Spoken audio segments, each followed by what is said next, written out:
Moi drodzy, byliśmy świadkami spektakularnych eksperymentów, które udowodniły, że nauka może być czymś fascynującym, ale nauka to nie tylko eksperymenty, nauka to nie tylko nauki ścisłe, nauka to również literatura.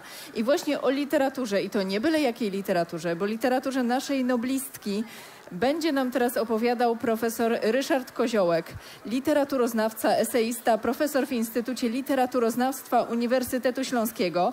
Co ważne, to rektor Uniwersytetu Śląskiego i dyrektor generalny Śląskiego Festiwalu Nauki Katowice. Panie profesorze, zapraszamy. Brawa!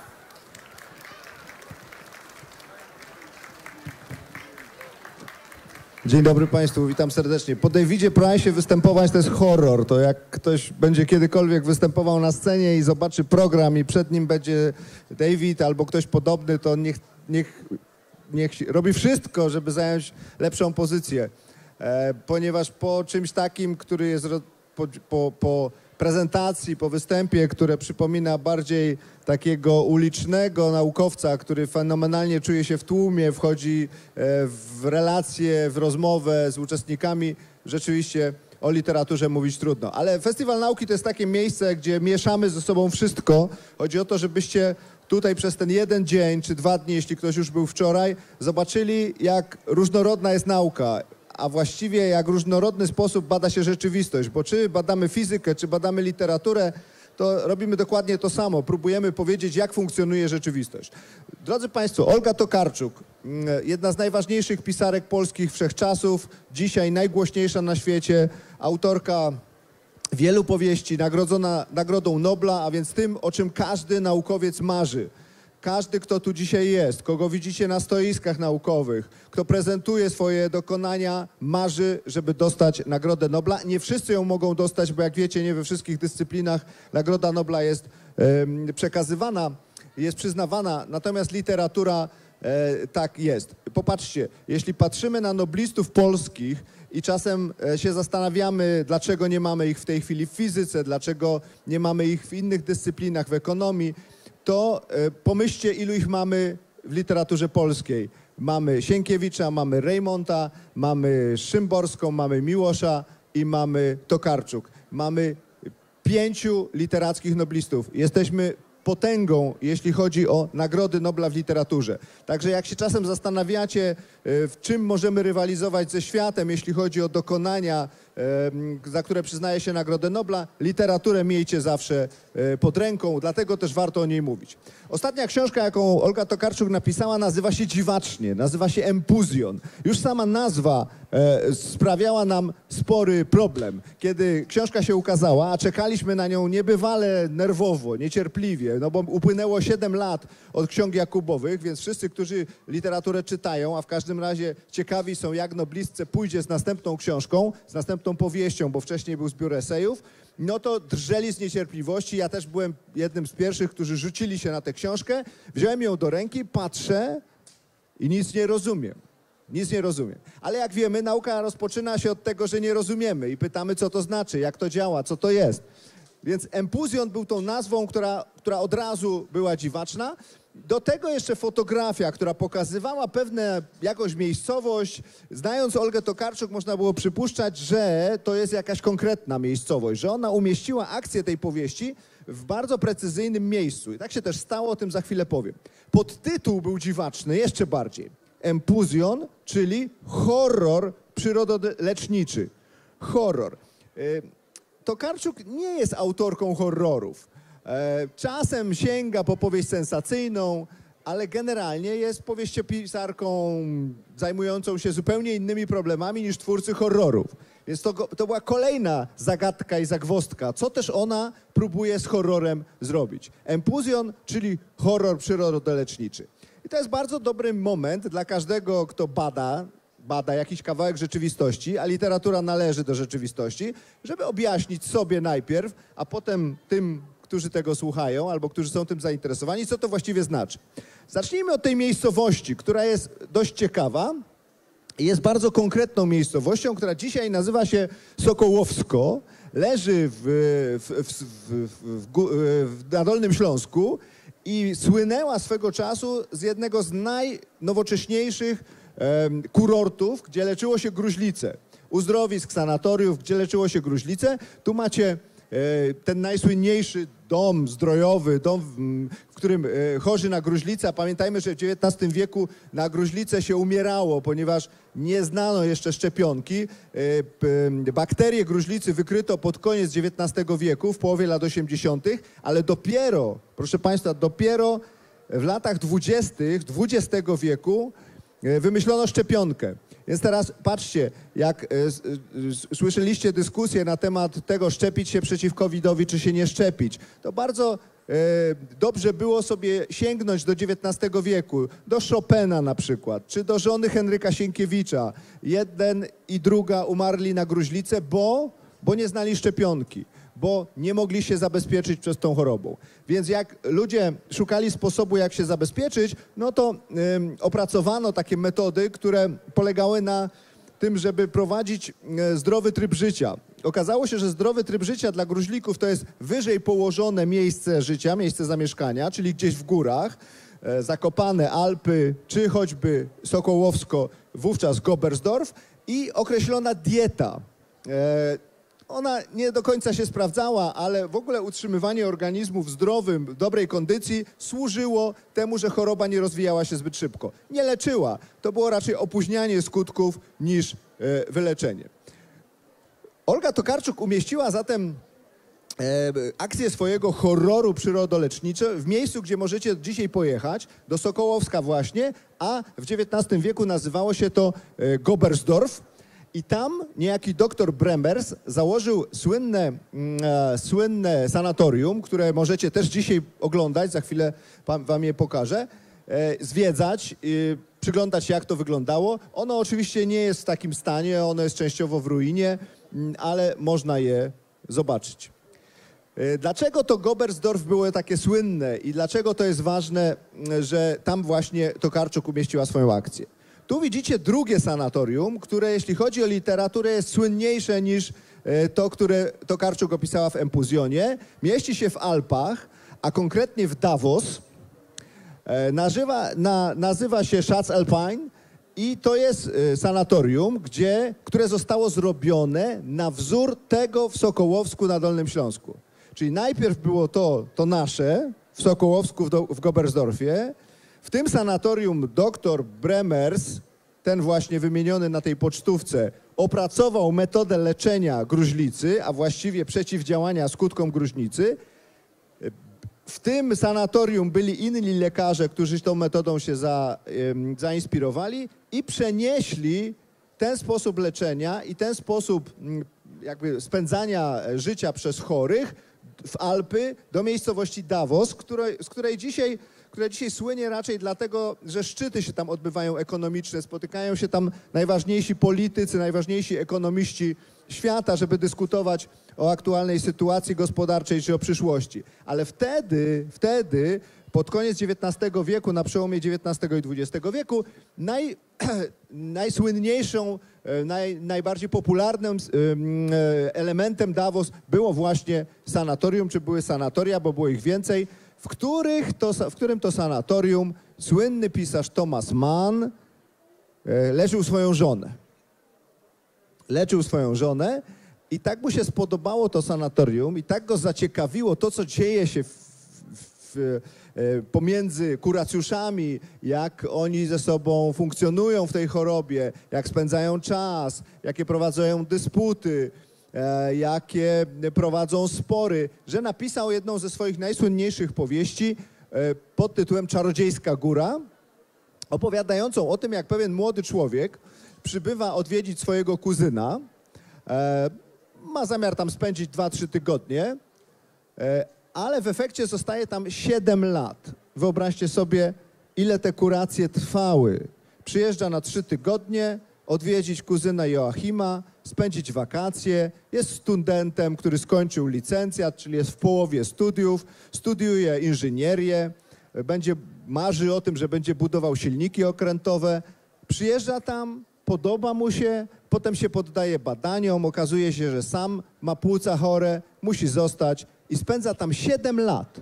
7 lat w Davos, w tym właśnie hotelu, którego nazwę Tomasz Mann zmienił. W powieści on się nazywa Berghof, czyli prawda, budynek, zamek na górze. I w tym sanatorium spotka go coś najważniejszego, co może przydarzyć się człowiekowi młodemu. Zakocha się, pozna wielu ciekawych ludzi, ukształtuje swoją osobowość, no i potem stamtąd wreszcie, i przeżyje. Przeżyje przynajmniej jako gruźlik. Proszę Państwa, Tokarczuk wprowadza bohatera do swojej powieści, do empuzjonu, tego właśnie, do empuzjonu, dokładnie tak samo, jak Tomasz Mann wprowadza swojego bohatera. Młody człowiek, nazywa się Mieczysław Wojnicz, jest studentem Politechniki w Lwowie, przyjeżdża do Sokołowska, do Gobersdorfu po to, żeby podleczyć sobie płuca. I w trakcie tego leczenia spotykają go przygody nieco podobne do tego, które Tomasz Mann zgotował swojemu bohaterowi Hansowi, ale trochę inne. I znowu, kiedy czytacie tę powieść i rozpoznajecie, że Olga Tokarczuk prowadzi jakiś dialog z Tomaszem Mannem, można powiedzieć, kopiuje bohatera. Ci z was, którzy są przestrzegani przez nauczycieli, nie wolno kopiować cudzej pracy. To jest niegodne, to jest sprzeczne z prawem. Mogą sobie pomyśleć, no dobra, mnie nie wolno, a Oldze Tokarczuk wolno, to w takim razie gdzie jest różnica? Bohater nazywa się inaczej, ale jest podobny, też jest studentem inżynierii, też przyjeżdża do uzdrowiska, też spotykają go przygody nieco podobne do naszego bohatera, no to jak to jest? No blisce wolno, a mnie nie? No właśnie. Wspomniałem o tym, że tytuł tej powieści jest dziwaczny i brzmiał nam w uszach jakoś dość podejrzanie. Empuzjon prowadzi nas do jeszcze innego miejsca, innej książki, mianowicie do słynnego dialogu Platona pod tytułem Sympozjum, czy też sympozjon po grecku. Sympozjon, empuzjon, sympozjon. Jak słyszycie, to na ucho brzmi wam podobnie i słusznie, że podobnie, bo to brzmienie jest nieprzypadkowe. Sympozjum po polsku jako uczta to jest opowieść filozoficzna o spotkaniu 9 mężczyzn, którzy ucztują, piją, jedzą należąco, bo tak się ucztowało w starożytnej Grecji, w starożytnym Rzymie i dyskutują o rozmaitych sprawach, a przede wszystkim o jednym temacie, mianowicie skąd się wzięła miłość. Dlaczego ludzie czują do siebie pociąg? Dlaczego się zakochujemy? Nie tylko w ludziach, w nauce, w sporcie, w rozmaitych hobby, które mamy, które pociągają nas tak mocno, że uważamy, że to jest najważniejsza rzecz na świecie. Platon zadał pytania, z którymi my do dzisiejszego dnia się borykamy. Na przykład, dlaczego ja zakochałem się w swojej żonie, a nie w kimś innym? Prawda? Co za tym stoi? Dlaczego wydaje mi się, że ten człowiek, ten mężczyzna, ta kobieta jest dla mnie najważniejsza na świecie spośród wszystkich innych? To jest bardzo tajemnicza rzecz. My to tłumaczymy chemią, odnalezieniem swojej drugiej połówki, etc., etc. Natomiast tak naprawdę nie dostarczyliśmy sobie do dzisiejszego dnia zadowalającej odpowiedzi, dlaczego coś nas przyciąga lub ktoś z tak niezwykłą siłą. I o tym między innymi dyskutują bohaterowie tego dialogu, bo Platon był filozofem, który nie pisał traktatów, takich wielkich rozpraw, tylko pokazywał ludzi, którzy spierają się ze sobą na jakiś temat. Dlatego to się czyta tak dobrze do dzisiejszego dnia. I znowu, jak pytamy, próbujemy zrozumieć, co Tokarczuk napisała, dlaczego to się nazywa empuzjon, to sympozjon, czyli uczta, powinna nam natychmiast przyjść do głowy. A gdzie to widzimy? Ano jak otworzycie sobie książkę, to z lewej strony, mimo że to jest powieść, znajduje się coś, co jest dość rzadkie w powieści. Mianowicie lista osób, tak jak w dramacie. Jak bierzecie Zemstę albo Wesele, to na początku lektury znajdujecie listę osób, które tam występują. W powieści się to nie zdarza.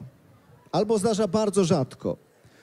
Tokarczuk przed rozpoczęciem swojej powieści, zanim zaczniecie czytać pierwszy rozdział pod tytułem Pensjonat dla panów, macie listę osób, które występują. Okazuje się, że ci główni bohaterowie, te główne osoby dramatu, to jest 9 panów, 9 mężczyzn, młodszych lub starszych. 9 w uczcie, 9 tutaj. Zaczynamy widzieć, że Tokarczuk zaczyna prowadzić znowu jakąś grę, już nie tylko z Tomaszem Mannem, ale także z Platonem. Jeszcze nie wiemy, w co z nimi gra, jaki jest cel, ale widzimy te nawiązania. I znowu, jeśli zadajemy pytania naukowe, czyli pytania, co to znaczy, jak to działa, jak to funkcjonuje, to musimy zapytać, po co mamy tę listę postaci, skoro większość powieści, które czytamy, takiej listy nie zawierają. Otóż nie jest to dramat, ale jak weźmiemy powieść, jak weźmiemy dialog Platona, to zobaczymy, że dialogi rozpoczynają się także od listy osób. Czyli pisarka daje nam sygnał, daje nam wskazówkę, czego nie powinniśmy przeoczyć, czytając i próbując zrozumieć tę powieść. I wreszcie trzeci. Mamy już Tomasza Manna z Czarodziejską Górą, mamy Platona z Sympozjonem, czyli ucztą i mamy jeszcze jedno dziwne słowo. Ten tytuł, popatrzcie, rozmawiamy prawie wyłącznie o tytule, a prawie nie ruszyliśmy z miejsca do powieści. Jak on przyciąga uwagę, jeśli postawić mu dobre pytania. To, co widzicie, to empusa. Empusa, która oznacza z jednej strony rodzaj modliszki, przyznacie, że dość paskudnie wygląda i ma wyglądać paskudnie, ponieważ starożytni Grecy tym mianem określali nie tylko to niezbyt przyjemnie wyglądające stworzenie, ale także czarownicę. Taką mniej znaną boginię, którą nazywano boginią strachu. Strasznie wyglądającą kobietą, taką starożytną czarownicę, która przede wszystkim miała wywoływać strach i to głównie strach mężczyzn. I teraz wiecie już prawie wszystko. Empuzjon to horror, który opowiada o przygodach bohatera, który przybywa do miejsca, gdzie rządzą empuzy, czyli czarownice. Kłopot polega na tym, że jak czytacie powieść i spróbujecie te czarownice znaleźć, to ich nie będzie, bo to jest świat, w którym nie dość, że nie ma czarownic widzialnych, ale nawet prawie nie ma w ogóle kobiet. Są sami mężczyźni, którzy dyskutują nieustannie, boją się kobiet, wypowiadają o nich straszne rzeczy, że kobiety robią z nimi rzeczy okropne, że są gorsze od mężczyzn, ale im gorzej o nich mówią, tym bardziej widać, że bardziej się od nich boją. W efekcie mężczyznami zaczynają rządzić dziwne siły, które sprawiają, że co jakiś czas któryś z mężczyzn znika. W finale powieści okazuje się, że wszyscy mężczyźni raz w roku poddawani są specyficznemu czarowi. Mianowicie są przyciągani do tego, żeby wejść do miejscowego lasu. Posłuchajcie fragmentu. Dołączył do końca pochodu, ale dzielnie przepychał się do przodu, mijając po drodze swoich znajomych, lecz tych było niewielu, a 2 czy 3 z nich miało zarwane rzemienie u rąk albo nóg. Przeważali mężczyźni z sanatorium, ale był również nowy kierownik poczty, byli pielęgniarze, a także Tomaszek w zaparowanych okularach. Prawie na końcu tego pochodu, nie licząc bardzo otyłego kuracjusza i kalekiego artysty z Hamburga, na wózku inwalidzkim szedł Fromer, wywijając z laseczką.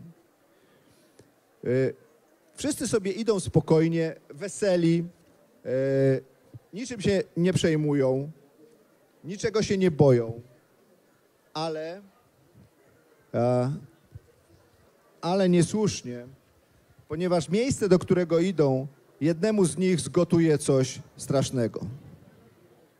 Posłuchajcie.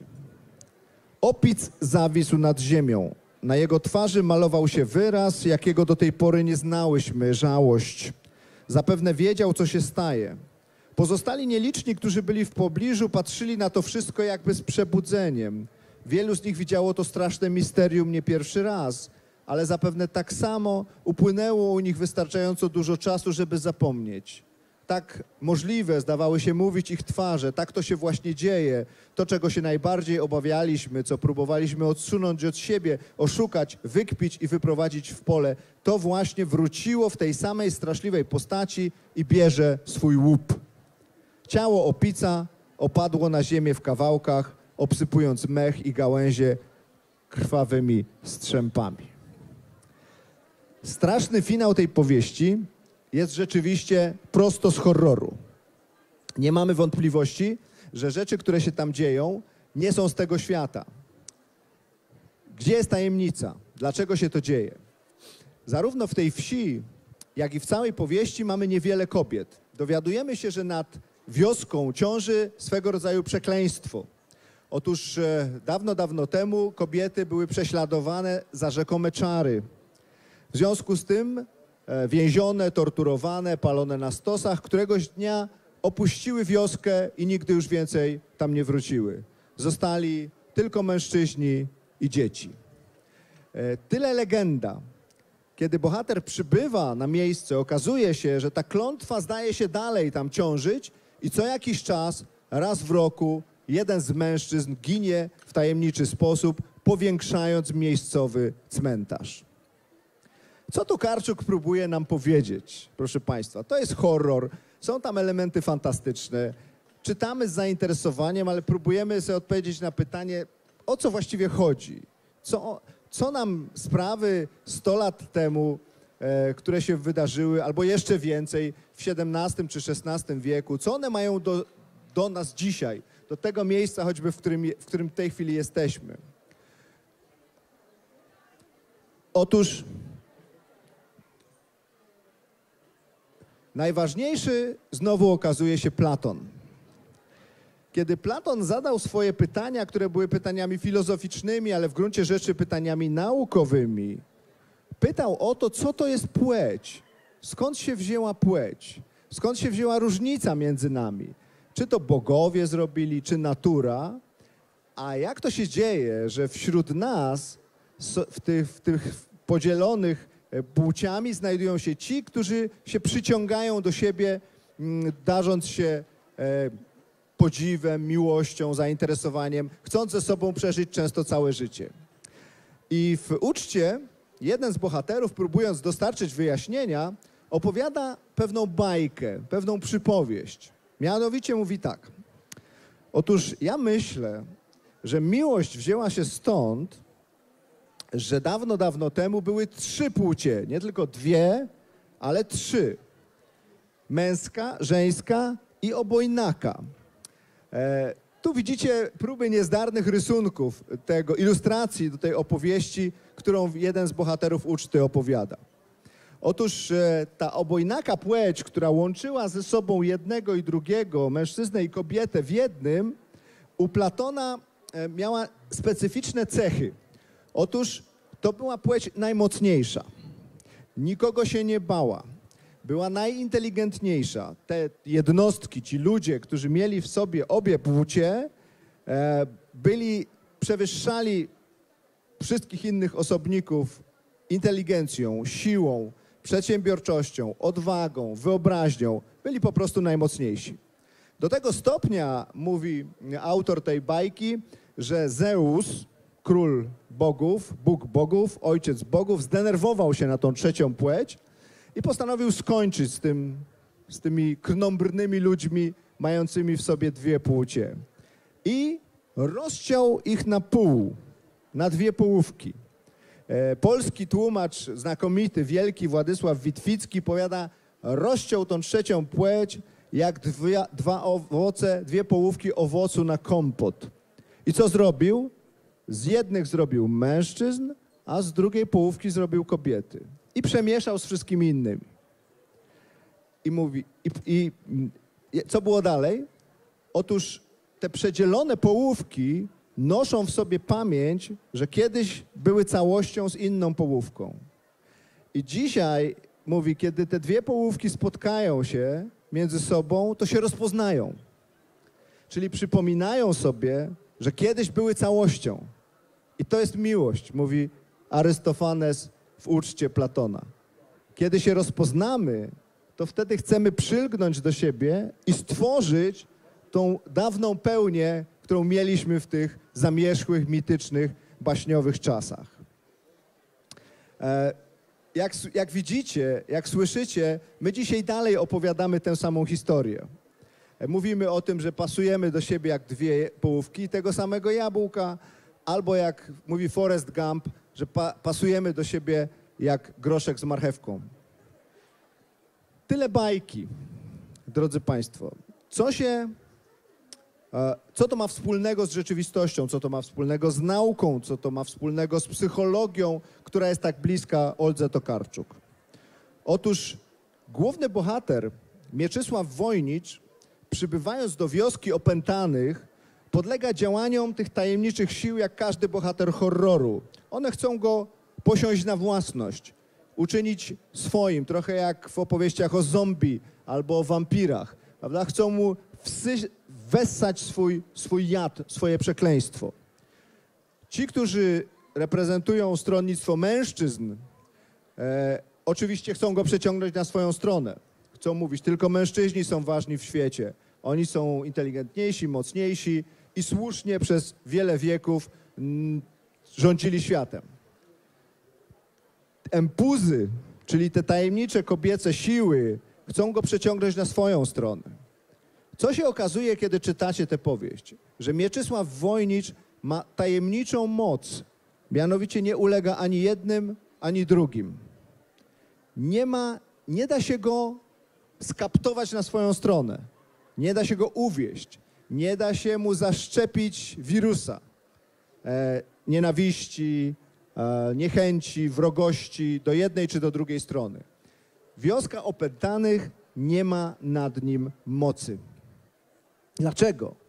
Od początku, kiedy widzimy tę jego dziwną odporność, zastanawiamy się razem z bohaterami, dlaczego on nie ulega, dlaczego wszyscy mężczyźni ruszają do lasu w tym takim pochodzie, podczas którego jeden z nich będzie ofiarą i zginie, rozerwany na strzępy przez tajemnicze kobiece moce, tylko Mieczysław temu nie ulega. Na niego to nie działa. Na niego nie działa magia, która działa na wszystkich mężczyzn. Okazuje się, że Tokarczuk wymyśliła sobie postać, która ma w sobie obie płcie. Jest jednym i drugim. Jest mężczyzną i kobietą w jednym. To też jest przypowieść. To też jest pewien rodzaj alegorii. Tokarczuk pyta, a Platon przed nią wcześniej, jak sprawić, żeby to, co kochamy, co jest dla nas ważne, żebyśmy nie chcieli posiadać tego na własność, żebyśmy nie chcieli nie pozwolić do tego przystąpić nikomu innemu, żeby to było wyłącznie naszą własnością. I odpowiada, to jest niemożliwe. Człowiek jest tak ukształtowany poprzez płcie między innymi, poprzez wychowanie, poprzez płeć kulturową, że zawsze pragnie tego, czego nie ma. Zawsze pragnie to, co jest inne od niego samego. I ta fantazja o trzeciej płci sprawia, że bohater, który miałby w sobie jedno i drugie, który miałby w sobie i mężczyznę, i kobietę, byłby wolny od tego, co jest szczęściem, ale też udręką wszystkich nas. W finale tej powieści lekarz, który bada Mieczysława, wypowiada o nim następujące zdanie. Pan, panie Wojnicz, reprezentujesz sobą świat pośredni, trudny do zniesienia, bo niejasny. Ta wizja utrzymuje w nas swoistą chwiejność i nie pozwala zrealizować się żadnemu dogmatowi. Pan nam fundujesz jakąś krainę pomiędzy, o której nie chcielibyśmy myśleć, mając dość własnych biało-czarnych problemów. Pan nam pokazujesz, że ona jest większa niż myśleliśmy i że to dotyczy również nas. Pan jesteś bomba. Człowiek, który byłby jak Mieczysław Wojnicz, który miałby w sobie pewien rodzaj kompletności, byłby wolny od dogmatów, byłby wolny od podatności na uwiedzenie, czy to przez taką partię, czy przez inną, czy to przez zwolenników jednej opcji, czy przez drugiej, byłby na tyle silny, żeby pozostać niezależny. To oczywiście bajka i literatura, ale zarazem rozumienie jej, rozumienie tego, co Tokarczuk próbuje nam opowiedzieć, daje nam szansę przyjrzenia się swojej własnej płci, tego, co z niej wynika, tego, czego pragniemy, tego, czego nam brakuje i czasem także złym rzeczom, które z tego powodu robimy.